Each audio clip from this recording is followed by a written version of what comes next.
राजस्थान संकट पर दिल्ली में हलचल। आज दोपहर में पर्यवेक्षक अजय माकन और मल्लिकार्जुन खड़गे सोनिया को सौंपेंगे लिखित रिपोर्ट। सोमवार को जयपुर से दिल्ली पहुंचे पर्यवेक्षक खड़गे और माकन सोनिया गांधी को दी मौखिक जानकारी। सोनिया से मुलाकात के बाद अजय माकन बोले, गहलोत समर्थक विधायकों ने तोड़ा पार्टी का अनुशासन। लिखित रिपोर्ट के बाद कांग्रेस आलाकमान राजस्थान को लेकर कर सकता है बड़ा फैसला, कुछ विधायकों पर कार्रवाई संभव।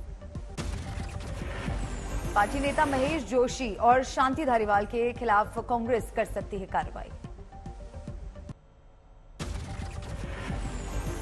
सूत्रों के मुताबिक 30 सितंबर तक यथास्थिति बनी रहेगी। गहलोत गुट का बयान, हम सोनिया के सिपाही लेकिन मंजूर नहीं गद्दार को पुरस्कार। सूत्रों के मुताबिक गांधी परिवार से मिलेंगे गहलोत और विवादों को लेकर करेंगे बात। सूत्रों का दावा, राजस्थान में सियासी संकट के बीच अशोक गहलोत अध्यक्ष पद की रेस से बाहर, आलाकमान गहलोत से नाराज। कांग्रेस अध्यक्ष पद के दावेदारों में केसी वेणुगोपाल, मुकुल वासनिक, मल्लिकार्जुन खड़गे और दिग्विजय सिंह का नाम भी आया सामने। अजय माकन, वेणुगोपाल और कुछ वरिष्ठ नेताओं के साथ राहुल गांधी ने किया राजस्थान पर मंथन। केरल से दिल्ली पहुंचे वेणुगोपाल ने भी सोनिया से की मुलाकात।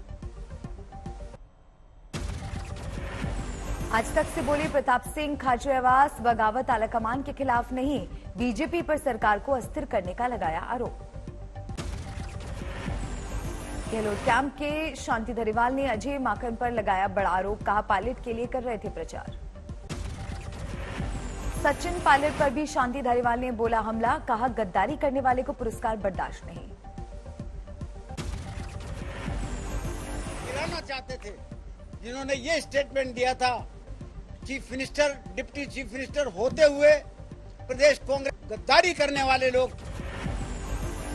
गहलोत के करीबी शांति धारीवाल ने कहा, विधायक हमारे पास आकर जता रहे हैं अपनी चिंता।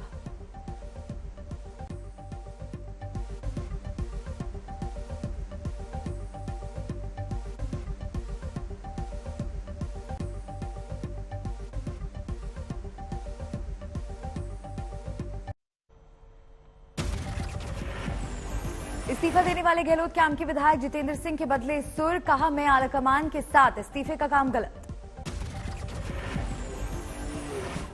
ये इन्होंने त्यागपत्र जो पॉलिसी अख्तियार की है, मैं उससे सहमत नहीं हूं। सियासी संकट के बीच जयपुर में पोलो मैच देखने पहुंचे गहलोत कैंप के विधायक और मंत्री। स्पीकर सीपी जोशी भी रहे मौजूद। गहलोत सरकार के खेल मंत्री अशोक चंदाना बोले, पोलो खेलना हमारी निजी जिंदगी का हिस्सा, सियासत से कोई लेना देना नहीं।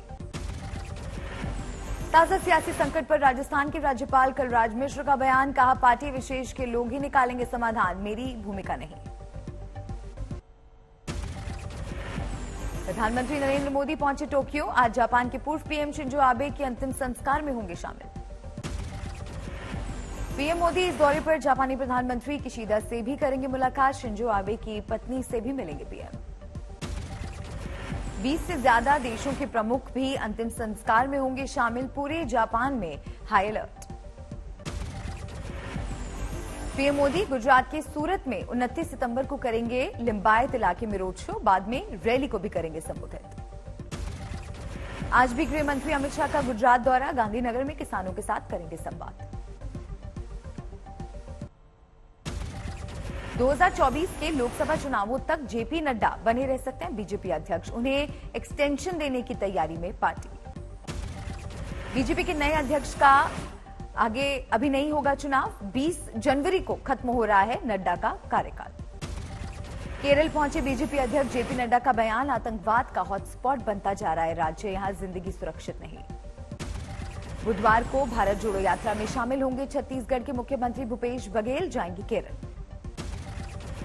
हिमाचल दौरे पर पहुंचे रक्षा मंत्री राजनाथ सिंह का बयान, अगर 1971 में पीओके पर फैसला हो गया होता तो आज ये भारत के पास होता, पाकिस्तान के साथ नहीं।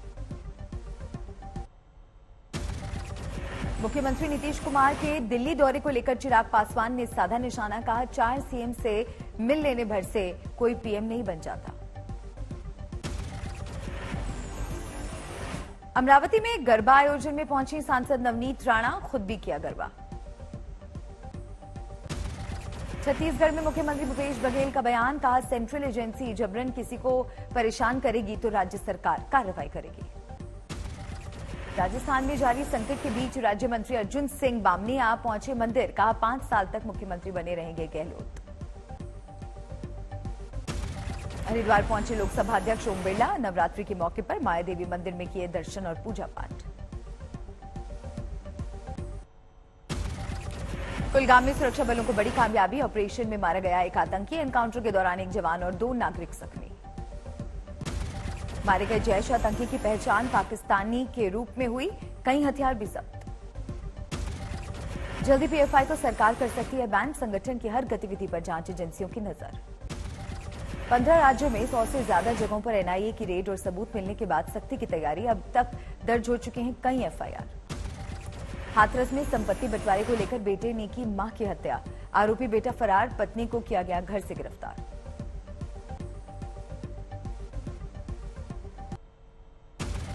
ऋषिकेश में अंकिता मर्डर मामले में आरोपी पुलकित के रिजॉर्ट पर बड़ा खुलासा, पूर्व स्टाफ ने बताया रिजॉर्ट में होता था जिस्म फरोशी का धंधा।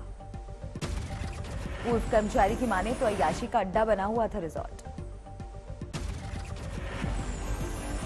गंदी से गंदी गालियां दी जाती थी, बहुत ही ज्यादा वैसा व्यवहार होता था और क्या बोलते हैं 3-4 दिन बाद उनकी वाइफ भी आती है। रिजॉर्ट की पूर्व स्टाफ का दावा, वहां लड़कियां लाई जाती थीं लेकिन रजिस्टर में उनकी एंट्री करने से रोक देता था पुलकित। हत्याकांड को लेकर एसआईटी का बयान, कहा वारदात वाले दिन रिजॉर्ट में रुके गेस्ट की भी पड़ताल, मुख्य गवाहों और रिजॉर्ट स्टाफ से पूछताछ जारी। पौड़ी में अंकिता के घर नेताओं के पहुंचने का सिलसिला जारी, विधानसभा में उपनेता विपक्ष भुवन कापड़ी और विधायक प्रीतम सिंह ने परिजनों से की मुलाकात। कैबिनेट मंत्री रेखा आर्य ने भी अंकिता के परिजनों से मिलकर दी सांत्वना, कहा दोषियों को कड़ी से कड़ी सजा दिलाएगी सरकार। योग गुरु बाबा रामदेव ने की अंकिता हत्याकांड की निंदा, हत्यारों को कड़ी से कड़ी सजा देने की मांग। उत्तराखंड का चर्चित अंकिता भंडारी की मौत का मामला पहुंचे सुप्रीम कोर्ट, आज होगी सुनवाई। मेरठ में घर के बाहर टहल रहे युवक की गोली मारकर हत्या, सीसीटीवी में कैद बाइक सवार बदमाश। मर्डर के बाद इलाके में तनाव, मौके पर पहुंची पुलिस ने दिया आरोपियों की जल्द गिरफ्तारी का भरोसा। यूपी के कासगंज में भारतीय किसान यूनियन स्वराज गुट और बीजेपी किसान मोर्चा के बीच मारपीट, थाने में तोड़फोड़, कई लोग हिरासत में। पंचकुला में पुलिस ने एक शख्स को किया गिरफ्तार, सीबीआई अधिकारी बनकर घूम रहा था आरोपी। मथुरा में एक शख्स ने किया सुसाइड, लड़की के घर वालों की शादी से मना करने पर जान देने का शक। लखनऊ में हथियार के दम पर रेप करने वाले आरोपी को पुलिस ने किया गिरफ्तार, 18 सितंबर को हुई थी वारदात। कोलकाता में फिनशोर मैनेजमेंट नाम की कंपनी पर ईडी का छापा, बैंक फ्रॉड मामले में कार्रवाई।